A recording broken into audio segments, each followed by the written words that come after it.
سن لیں، میں ایسے شخص کے ساتھ نہیں بیٹھ سکتا جس کو اخلاقیات ہی نہ آتی ہو۔ ان کو میں چیلنج کرتا ہوں کہ یہ حج کے بعد کوئی دن مقرر کر لیں، یہ بھی علامہ صاحب کوئی قوت برداشت ہے ہمارے یہاں؟ آپ عوام کو برداشت کا درس دیتے ہیں اور آپ دیکھیں ان کی رائے کو تسلیم کرنے کو برداشت کا مطلب بدتمیزی تو نہیں ہے نا بھائی، برداشت کا مطلب پارس بدتمیزی نہیں ہے، برداشت کا مطلب جو ہے وہ بےہودگی نہیں ہے، برداشت کا مطلب گالی نہیں ہے کہ ایک شخص جس کو کوئی جانتا نہیں ہے وہ پورے پاکستان کے علماء اور مشائخ کو جو ہے وہ دیڑتا پھرے بیٹھ کے۔ آج قربانی کے حقیقی پیغام پر بھی ہم بات کریں گے اور یہ بھی دیکھیں گے کہ بکروں کے بعد اب سیاسی طور پر کس کی قربانی ہونے جا رہی ہے۔ آج کے پروگرام میں بات کرنے کے لیے ہمیں جوائن کیا ہے چیئرمین پاکستان علماء کونسل ہیں علامہ طاہر اشرفی صاحب نے، اسکالر ساحل ادیم صاحب، اور ہمیں نجم شراز صاحب نے جوائن کیا ہے جو کہ گلوکار ہیں اور سوشل ایکٹیوسٹ ہیں۔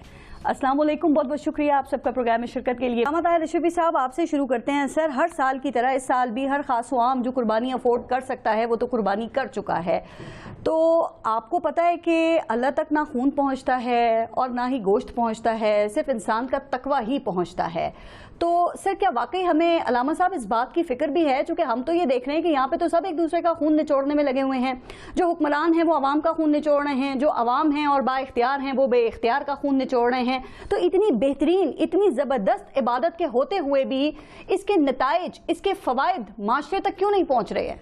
دیکھیں، گزارش یہ ہے کہ قربانی جو ہے نا وہ سب سے پہلے اپنی اناء اور اپنی محبت کی قربانی ہے جی، کہ اللہ کے حکم کے آگے میری محبت، میری اناء، میری ذات کچھ نہیں ہے۔ آپ دیکھیں سیدنا ابراہیم علیہ السلام کا خوبصورت سا بیٹا، بڑھاپے کی اولاد، اللہ نے حکم دیا کہ اس کو قربان کر دو، اور بیٹا بھی کیسا ہے، وہ کہتا ہے فَفْعَلْ مَا تُؤْمَرْ، اے ابا جی فکر نہ کریں، جس چیز کا حکم دیا کر گزریں۔ یہاں ہم اپنی اناء قربان کرنے کو تیار ہیں، ہم بکرا لیتے ہیں اور پھر آپ کو فون کرتے ہیں کہ ذرا ٹی وی پہ چلا دیں، میں نے بڑا زبردست اتنے لاکھ کا بکرا لیا ہے، اتنے لاکھ کا بیل لیا ہے۔ کتنے لوگ ہیں جنہوں نے سوشل میڈیا بھرا پڑا ہے، آپ دیکھ لیجئے۔ قربانی کا مقصد کیا ہے؟ اللہ نے قرآن کریم میں فرمایا لَن يَنَالَ اللَّهُ لُحُومُهَا وَلَا دِمَاؤُهَا وَلَكِنْ يَنَالُهُ التَّقْوَى مِنْكُمْ۔ اللہ کو یہ خون یا گوشت نہیں پہنچتا، انہیں تو اللہ کو تو تمہارا تقوی پہنچتا ہے، اللہ کا خوف جو ہے۔ تقوی کیا ہے؟ اللہ کا خوف، کسی کے حق کے اندر مداخلت نہ کرنا اور کسی کا حق جو ہے وہ نہ مارنا۔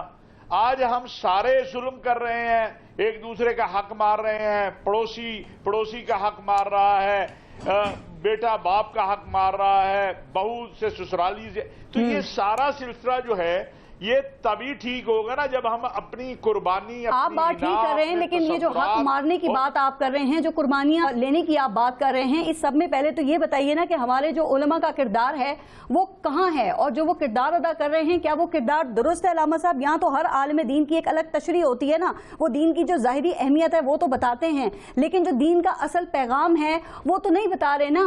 اب نماز آپ کو پتہ ہے ہمیں ڈسپلن سکھاتی ہے، کیا ہماری زندگیوں میں ڈسپلن ہے؟ روزہ ہمیں بھوک پیاس کی تکلیف کا احساس سکھاتا ہے نا، لیکن ہم وہ ایک ریچول بن چکے ہیں۔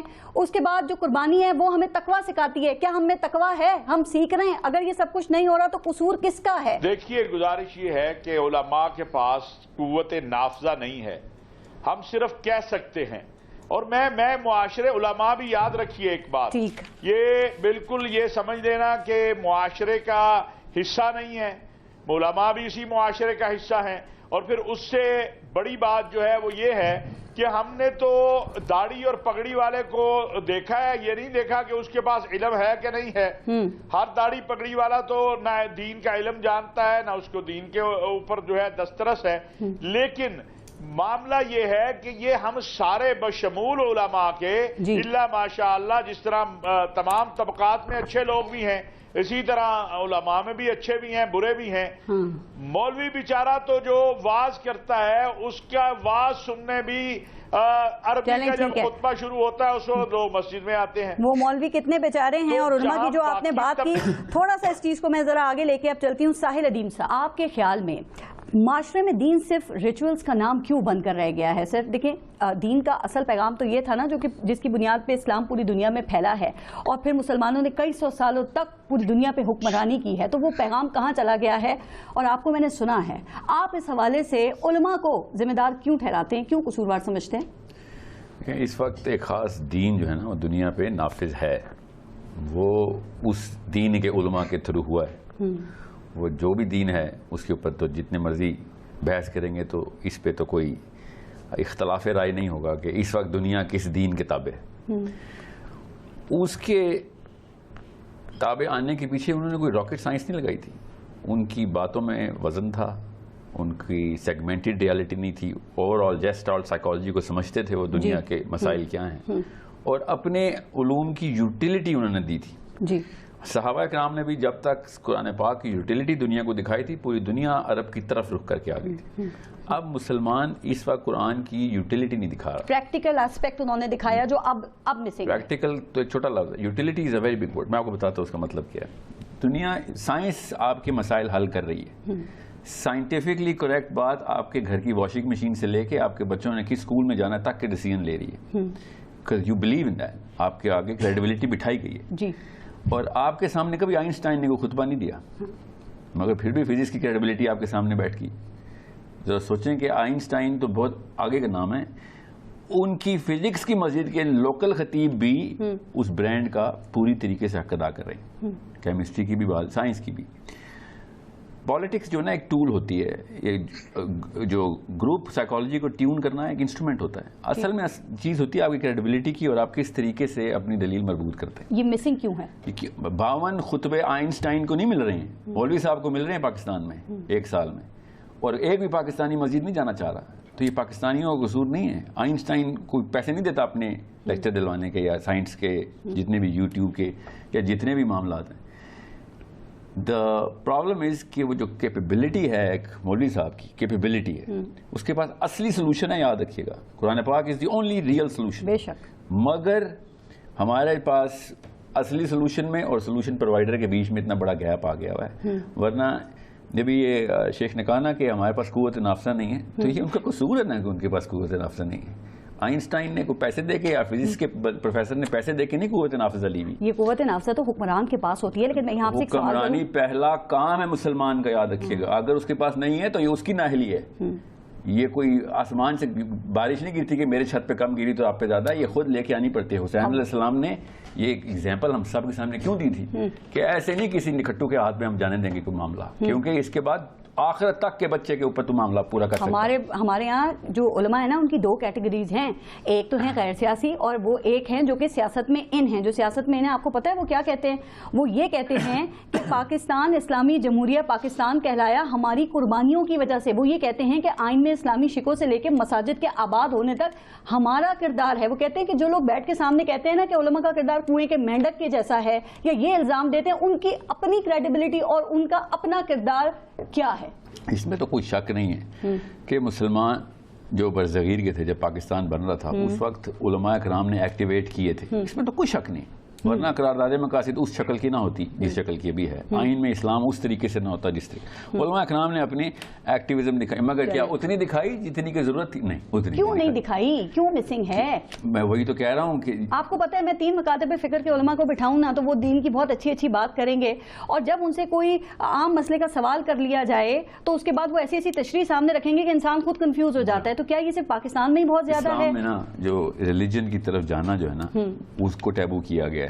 عمومی طور پہ ایک لڑکی حجاب کرتی ہے نا تو اس کے اپنے گھر والے اس کے خلاف ہوتے ہیں کہ تیرا رشتہ نہیں ہوگا، یہ ٹیبوڈ ہے، یاد رکھیے گا۔ داڑھی والے بندے کے خلاف اس کا اپنا باپ ہے، ٹھیک ہے نہ، اس کا کوئی اور ٹریننگ مٹیریل ایسا ہے جو اسکول سے مل رہا ہے، اپنے گھر سے یہ درسگاہ ہماری کرپٹ کی گئی ہے۔ وہ کیسے کی گئی ہے تو ہمیں پتہ ہے۔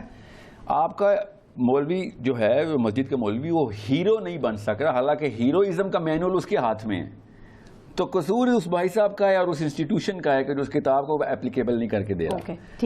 اب ٹام کروز، بریڈ پٹ کے پاس جو ہیروئزم کا مٹیریل ہے سب کو پتا ہے، وہ ایکٹرز ہیں، وہ ایجنٹس نہیں ہیں، وہ ایکٹرز ہیں۔ مولوی صاحب ایکٹر نہیں ہے، ایجنٹ ہے، مگر وہ بہتر کام کر رہے ہیں اپنا اور لوگوں کے دلوں کو رام کر رہے ہیں۔ آپ اور میں نوبل پرائز اور آسکر پرائز کی طرف جا رہے ہیں اور مسجد کی طرف کوئی نہیں جا رہا. آپ نے کہا کہ ہمارے علماء تو ہیرو نہیں بن سکے. کیا ہمارے سیاستدان ہیرو بن گئے ہیں, حکمران بن گئے ہیں, یا ان کا بھی ایک ہی جیسا طریقہ ہے کہ انقلاب کے دعوے سامنے کرو لوگوں کے, ان کو اٹریکٹ کرو, لوگوں سے قربانی مانگو, جب اقتدار میں آ جاؤ تو پھر یہ سب ہی ایک جیسے؟ ہاں وہ ایک الگ بات ہے کہ سب کے سب کتنے ناہن جا رہے ہیں. نہیں تو عوام میں شعور کیوں نہیں آتا؟ آپ لوگ بھی تو ہیں نا جو سوشل میڈیا کے تھرو عوام میں شعور بیدار کر رہے ہیں. اس کی مثال دیتا ہوں آپ کو تاکہ سب کو سمجھ آ جائے بات. مریم نواز شریف کے جلسے میں 3-3 4-4 گھنٹے پہلے لوگ آتے ہیں اور لاکھوں کی تعداد میں آتے ہیں, اور مولوی صاحب کے پاس ایک بندہ بھی نہیں آتا جب وہ خطبہ دیتے. کیوں؟ کیونکہ ایک اٹریکشن کی جو پاور اور گرامر ہے نا, وہ میں آپ کو بتاتا ہوں اس کے پیچھے. یہ سپرفیشل بات ہے, ایپیڈرمل کہتے ہیں اس کو, کہ مولوی اٹریکٹیو نہیں ہے, اس کی بات میں چاشنی نہیں ہے, مگر اصل بھی جو مسئلہ ہے وہ پتہ کیا ہے, میں آپ کو بتاتا ہوں تاکہ سب کو پتہ ہو. جو بندہ بھی انسان کی سر ایک سیکنڈ, جو بندہ بھی انسان کی فطری ریکوائرمنٹ کو آواز دے گا اس کی طرح لوگ پل پڑیں گے سارے لاکھوں میں. اور مولوی صاحب جو ہے نا وہ فطری ریکوائرمنٹ کو مبرہ کر چکا ہے اسلام سے. علامہ صاحب مجھے 2 منٹ دیں, میں ذرا نجم شراز صاحب کو بھی شامل کر لوں نا پروگرام میں, وہ بھی اسی کے اوپر بات کریں گے. اور آپ اچھا کر لیں نجم شراز صاحب پلیز ایک سیکنڈ. جی علامہ طاہر اشرفی صاحب. پہلی بات تو یہ ہے کہ اگر مجھے نہیں پتا یہ صاحب کون ہیں, لیکن یہ مجھے بڑے لا علم سے لگتے ہیں حالات سے, تو اگر تو اس طرح پروگرام کرنا ہے تو میں معذرت کروں گا کیونکہ میں ان کو جانتا نہیں, اور یہ شروع سے چلے ہیں مولوی صاحب مولوی صاحب مولوی صاحب. گزارش یہ ہے کہ چونکہ میں نے چھوڑ دیا ہوا ہے یہ جو ٹی وی کے اوپر اس طرح کا مجادلہ ہے نا, اور یہ بھی آ جائے میدان میں اور ایک مولوی کو بھی ہم بلا لیتے ہیں, عام جو مسجد کا مولوی ہے وہ ان سے زیادہ آدمی اکٹھے کر لے گا. اور اگر جلسوں کی بات ہے کہ خان صاحب کا یا مریم کا, تو اس ملک کے اندر بیچاری بھوکی عوام ہے, جس کو بھی آپ کھانا دیں گے پانی دیں گے وہ مینار پاکستان بھی بھر دیں گے, ٹرانسپورٹ دیں جتنے مرضی لوگ لے آئیں. رائے ونڈ میں 20 لاکھ لوگ جمع ہوتے ہیں, کیا ان کو کوئی پیسے دے کے لے کے آتا ہے؟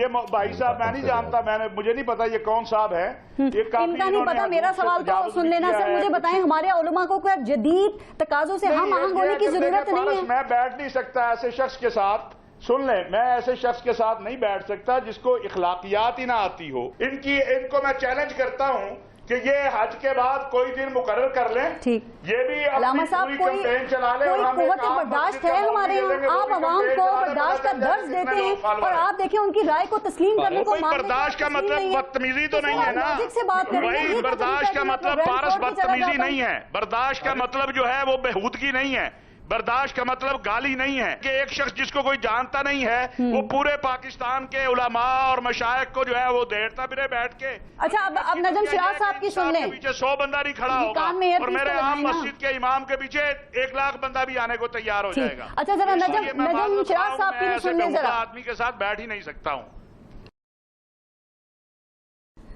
اچھا نجم شراز صاحب, سر آپ دیجیے گا ان کا, جو ذرا نجم شراز صاحب سے بات کر لوں. اب ذرا نجم شراز صاحب, قربانی کا جو اصل فلسفہ ہے وہ بہت اونچا اور بہت اعلیٰ ہے, لیکن کیا وجہ ہے کہ ہم اس تک پہنچ نہیں سکے نا؟ مطلب قربانی دینا ہمیں کہا گیا ہے, نمائش نہیں ہونا چاہیے, تو یہ ہم کہاں پہنچ گئے ہیں؟ اور اس وقت جو معاشرے میں تقسیم ہے, جو تباہی ہے, اس کا ذمہ دار آپ کسے سمجھتے ہیں؟ چونکہ یہ کم ہونے کے بجائے, ختم ہونے کے بجائے یہ تو مسلسل بڑھتی چلی جا رہی ہے, کیوں؟ ایک چیز تو طے ہے جو آپ نے آلریڈی اس کے اوپر کافی بول دیا ہے کہ اس وقت ہمیں ضرورت ہے کہ ہم اپنے دین کا اور یہ جو سیریمونیل ہم نے بنا دیا عبادات کو, ان کا ہم ایکچوئل ایسنس تو ہمیں سیکھنا ہی پڑے گا. سو یہ تو آپ نے آلریڈی اس کی فاؤنڈیشن ڈال دی ہے, اینڈ آئی ایم ہیپی کہ آپ اس پروگرام کو کر ہی اس بیس پہ رہی ہیں کہ ہم انڈرسٹینڈ کریں گے قربانی ہے کیا. بالکل. سو دیکھیں, قربانی قرب سے ہے. ہر چیز کا ایک مقصد ہوتا ہے نا, کہ میں نماز کیوں پڑھ رہا ہوں, میں روزہ کیوں رکھ رہا ہوں, مجھے کیا ملے گا, میں قربانی کیوں دے رہا ہوں. سو مجھے اللہ کا قرب چاہیے. سو قرآن مجید میں اللہ تعالیٰ مثال دیتے ہیں آدم کے 2 بیٹوں کی, دونوں نے قربانی دی, ایک کی قبول ہو گئی, ایک کی قبول نہیں ہوئی. سو جس کی قبول نہیں ہوئی اس نے کہا کہ میں تجھے قتل کر دوں گا, وہ پرسنل ہو گیا اس سے. سو جس کی قبول ہوئی تھی اس نے کہا کہ اللہ تو صرف تقوی والوں سے, متقین سے قبول کرتا ہے قربانی. اس کا مطلب یہ ہوا کہ قربانی سے پہلے ایک چیز ہے, وہ ہے تقوی. کہ اگر میرے پاس تقوی ہے تو میری قربانی قبول ہو رہی ہے. یہ بات تو آیت سے کلیئر ہو گئی ہے. ٹھیک. اچھا, اب ہم چلتے ہیں ابراہیم علیہ السلام کی طرف. اس میں بھی بہت بڑا میسج ہے کہ جب وہ ذبح کرنے والے تھے بیٹے کو, کیا اس سے پہلے وہ اپنے اندر نفس میں اپنے نفس کو ذبح نہیں کر چکے تھے؟ کیونکہ نفس کے اندر بیٹے کا کتنا بڑا محبت اور مقام ہے. سب سے آپ کی قریبی چیز اولاد، آپ کی سب سے قیمتی چیز. سو پہلے وہ نفس میں آلریڈی ذبح کر چکے ہیں، اس کے بعد وہ فزیکلی کرنے جا رہے ہیں. اس کا مطلب ہے تقویٰ پہلے آن ہو چکا ہے ان کا. اور قرآن مجید میں سورہ بقرہ میں یہ بھی لکھا ہے کہ جب اللہ نے ان کو کہا کہ جھک جاؤ اسلم، تو انہوں نے کہا اسلم تو لرب العالمین، یعنی انہوں نے کبھی ایک سیکنڈ لگایا ہی نہیں جھکنے میں. سو اس کا مطلب ہے کہ پہلے مجھے اپنے اندر دیکھنا ہے. قربانی سے پہلے میرا تقویٰ مجھے کیا کہتا ہے. وہ تو نبی ہیں، ان کا تو بہت لیول بہت ہائی ہے. جب میں ایز نجم شیراز اپنے اندر دیکھتا ہوں کہ مجھے کیا قربان کرنا ہے، سو مجھے اپنے اندر پہلے ایک جانور نظر آتا ہے اپنے نفس کے اندر. تو نجم شیراز صاحب، ابھی جو بات ہو رہی تھی، صورت آپ بات کر رہے ہیں کہ اس کا ذمہ دار کون ہے؟ کیا وہ لوگ ہیں جو دین سے، آپ ہی سے میں بات کر رہی ہوں، کہ وہ لوگ ہیں جو دین کو سمجھ نہیں پا رہے، جو سمجھنے سے قاصر ہیں، یا ہمارے حکمران ہیں جو ظلم کرتے ہیں اور عوام سے قربانی مانگتے ہیں، یا علماء کرام ہیں، ان کا کردار بھی سامنے ہے؟ میں اس کے سوشل ایسپیکٹ کی طرف آتا ہوں، لیکن وہ بہت امپورٹنٹ ہے یہ سمجھنا، جو میں اپنی زندگی کی مثال دینا زیادہ بہتر ہے بجائے کہ میں معاشرے پہ تبصرہ کروں. کہ میں جب اپنے اندر دیکھتا ہوں قربانی کرنے سے پہلے، کیونکہ اللہ تعالیٰ قرآن میں یہ بھی کہہ رہے ہیں کہ لن تنالوا البر حتی تنفقوا مما تحبون، تم نیکی کو پہنچ ہی نہیں سکتے جب تک کہ تم اس میں سے خرچ نہ کرو جو تمہیں سب سے زیادہ محبوب ہے. سو مجھے کیا محبوب ہے؟ جب میں اپنے اندر دیکھتا ہوں تو میں نے بھی ایک جانور پالا ہوا ہے. اس کی بہت ساری چاہتے ہیں، اس کے ارمان ہیں، لائف سٹائل ہے، سوشلائزنگ ہے، اس کا کمفرٹ زون ہے، اس کی ایگو ہے، اس کی ایروگنس ہے، اس کا فیم کا شوق ہے، اس کے بہت سارے شوق ہے. جب تک ان کو نو کر کے قربانی کی طرف نہیں آ رہا ابراہیم علیہ السلام کی طرف، ٹھیک ہے، اس وقت تک میری قربانی قبول نہیں ہو رہی. سو اب ہم نے اس سنت میں سے دمبا تو لے لیا، لیکن اس سنت کی جو نیت اور جو ایسنس اور جو ریزن اور جو وجہ تھی وہ چھوڑ دی. اس لیے ہماری قربانی میں برکت نہیں آئی، اس لیے معاشرہ بدلا نہیں ہماری قربانی سے. ورنہ بھئی ذمہ دار کون ہے؟ یہی ہے. اچھا دیکھیں، ذمہ دار میری زندگی میں جو تبدیلی آئی ہے، میں اس کا ذمہ دار خود ہوں کہ میں نے سب سے پہلے کویسچن کیا کہ میرے حالات کیوں نہیں بدل رہے. اللہ میری بھی شارک سے قریب ہے، قرآن میرے گھر میں بھی پڑھا ہے، حدیث میرے گھر میں بھی پڑھی ہوئی ہے. جب کسی چیز کی کریونگ ہوتی ہے نا پارس، جب مجھے رات کو 3 بجے بھوک لگتی ہے تو میں کہیں نہ کہیں سے فوڈ پینڈا یہ وہ ڈھونڈ ہی لیتا ہوں نا. سو مجھے بھی ایونچولی الرحمن الرحیم مل گیا، مجھے استاد مل گیا، مجھے وہ لوگ وہ دوست مل گئے جنہوں نے مجھے گائیڈ کیا. اسی طرح معاشرے میں آج میری ہر علماء کے ساتھ پرسنل دوستی بھی ہے، عزت کا رشتہ ہے. اس میں اشرفی صاحب بھی ہیں، اس میں مولانا طارق جمیل بھی ہیں، اس میں ذاکر نائک بھی ہیں، اس میں دنیا کے ویسٹرن ایسٹرن جہاں میں دنیا میں ہر کانٹیننٹ میں جاتا ہوں. سو میرے تمام علماء کے ساتھ، یعنی آپ روایتی علماء سے شاکی نہیں ہیں، کیونکہ آپ ٹھیک کہہ رہے ہیں بہت سے ایسے لوگ ہیں جو دین کی طرف مائل ہوئے ہیں، اور روایتی علماء کا اس میں نام ہے. ابھی مولانا طارق جمیل صاحب کا بہت نام ہے، آپ نے ابھی جو ذکر کیا. پھر مرحوم جنید جمشید اس میں ایک بڑی اگزامپل ہیں، نعیم بٹ ہیں، آپ خود ہیں، بہت سارے ہمارے اور بھی کرکٹرز ہیں، بہت ساری اور بھی شوبز کی شخصیات ہیں جو دین کی طرف مائل تو ہوئی ہیں. لیکن بات وہی آ جاتی ہے نا کہ بڑی اچھی بات ہے کہ ہم خود ذمہ دار ہیں، لیکن ہم تو یہاں پہ ذمہ داریوں کو شفٹ کرنے میں زیادہ انٹرسٹڈ نظر آتے ہیں نا. اپنی سول سرچنگ تو ہم نے کرنی نہیں ہے. اللہ کے رسول صلی اللہ علیہ وسلم کی حدیث ہے کہ حکمت مومن کی گمشدہ پونجی ہے، جہاں سے ملے لے لو. لیکن انہوں نے مومن کی کہا ہے. انسان تو کسی سے بھی انسپائر ہو جاتا ہے، مومن کو پہلے قرآن اور حدیث پتا ہوتا ہے. تو جب اس کا فوکس فاؤنڈیشن قرآن ہوتی ہے، تو جب وہ قرآن کی نظر سے دیکھتا ہے تو جہاں سے اس کو اچھی بات ملتی ہے، چاہے وہ بریلوی عالم ہو، وہ دیوبند ہو، وہ شیعہ ہو، وہ سنی ہو، وہ ایون کہ ہندو کی بھی اچھی بات اگر اللہ کی آیت اس کو کنفرم کر رہی ہے تو مجھے وہاں سے بھی وزڈم مل جائے گا. اس کا مطلب یہ ہے کہ ہم نے دل جوڑنے ہیں پارس، ہم نے دل توڑنے نہیں ہیں. ہم اس نبی صلی اللہ علیہ وسلم کے ماننے والے ہیں، پتھر پوجنے والوں کے بھی دل جوڑ دیے تھے. یہ تو سب نبی کے ماننے والے ہیں. بہت خوبصورت بات کی آپ نے.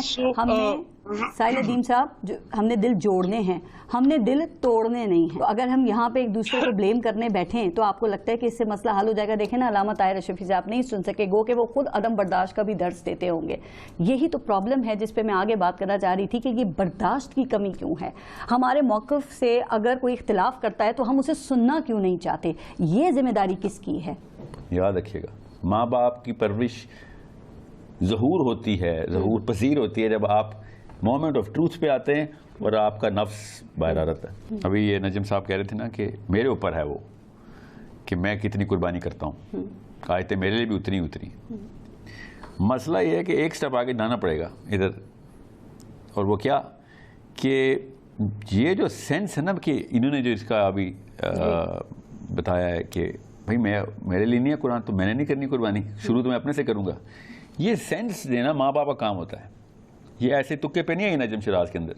یہ اماں ابا نے کہیں نہ کہیں پہ ایک بچپن میں ایک ریڈار ڈالا ہوا ہے جس میں بندہ اپنا محاسبہ کرتے وقت شرماتا نہیں ہے.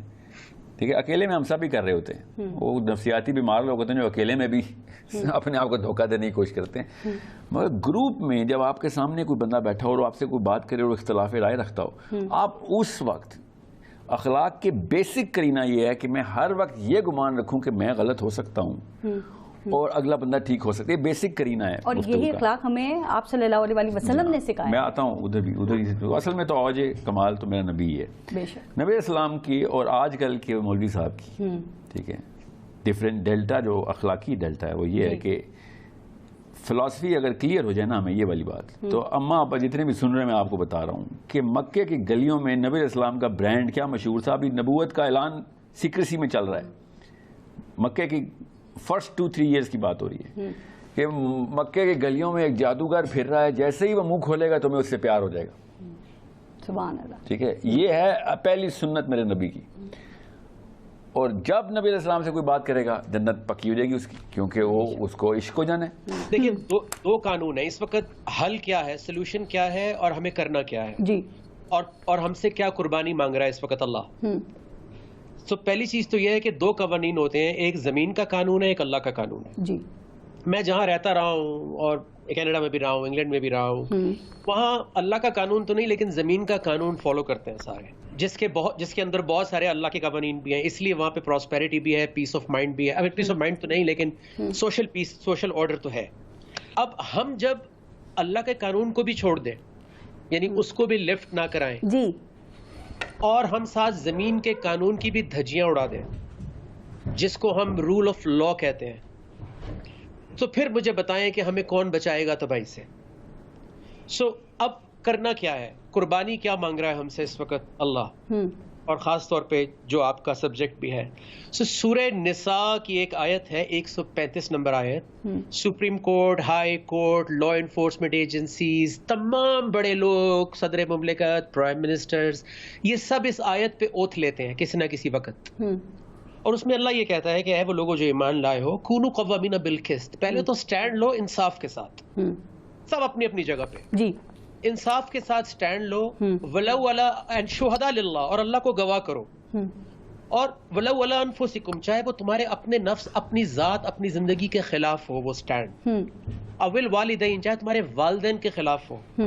والاقربین, اور چاہے تمہارے قرابت دار جن سے تمہارے مفادات جڑے ہوئے ہیں, تمہاری پولیٹیکل پارٹی, تمہارا ادارہ, تم جو بھی ہو, پہلے تو اس کے اگینسٹ سٹینڈ لو اور اللہ کو گواہ کرو. اور پھر اللہ کہتا ہے کہ چاہے کوئی امیر ہو غریب ہو تم اس کی فکر نہیں کرو, وہ اللہ زیادہ خیر خواہ ہے ان کا. ٹھیک ہے, اوکے, تم عدل کرو. چاہے پھر سورہ مائدہ میں کہتے ہیں چاہے دشمن بھی ہو تو بھی انصاف کرو. تو اس وقت اس قربانی کی ضرورت ہے کہ سب اپنی اپنی جگہ پہ عدل کر دیں. تو رول آف لا بھی آ جائے گا. اوکے, پاکستان سٹارٹ اوور بھی کر لے گا, اور جس کو بند ہونا ہے وہ بند ہو جائے گا, جس کو جو سزا ملنی ہے سزا بھی مل جائے گی. ایٹ لیسٹ آئیڈیل بات ہے, پاکستان آگے بڑھے گا. دس از دا سولوشن. بات یہ ہے کہ پہلے تھا پرانا پاکستان, نیا پاکستان نجم شراز صاحب, اور اب چل رہا ہے ہمارا پاکستان. تو پتہ نہیں اس میں جو اصل پاکستان ہے نا وہ پتہ نہیں کہاں پہ غائب ہو گیا ہے. دیکھیں پارس, جواب اس کو بہتر اور اچھی جگہ بنا سکتے ہیں. جواب تو سب کو دینا ہے, سجدہ تو سب کرتے ہیں, عید کی نماز بھی سب نے پڑھی ہے, جواب تو سب کو دینا پڑے گا. دیکھیں اگر کوئی یہ سمجھتا ہے پارس کہ وہ دوسروں کو نقصان پہنچا کے دوسروں کے حقوق کھا کے پیسفل لائف گزارے گا تو وہ دنیا کا بے وقوف ترین. نجم شراز صاحب اور ساحل ادیم صاحب, بہت بہت شکریہ آپ کا پروگرام میں شرکت کے لیے.